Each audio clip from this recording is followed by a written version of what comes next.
कोकणातील प्रत्येक अपडेट जाणून घेण्यासाठी आजच माझे कोकणच्या सोशल मीडिया प्लॅटफॉर्मला लाईक, फॉलो आणि सबस्क्राईब करा।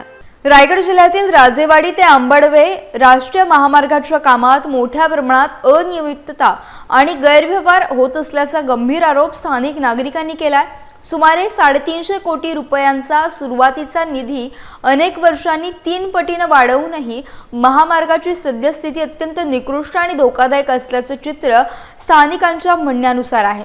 या स्थानिकांच्या म्हणण्यानुसार कामाचा दर्जा अतिशय सुमार असून अवघ्या 2 ते 3 दिवसांपूर्वी टाकलेल्या कॉन्क्रीट लेअरवरच अंतिम थर टाकला जातोय।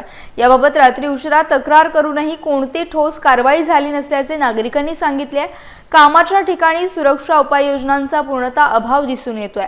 सूचना फलक, दिशादर्शक बोर्ड किंवा सुरक्षा बॅरिकेड्सची कमतरता आहे। कामगारांकडे देखील आवश्यक सुरक्षा साहित्य उपलब्ध नाहीत, ज्यामुळे शासकीय नियमांची अंमलबजावणी केवळ कागदावरच असल्याचा आरोप केला जातोय।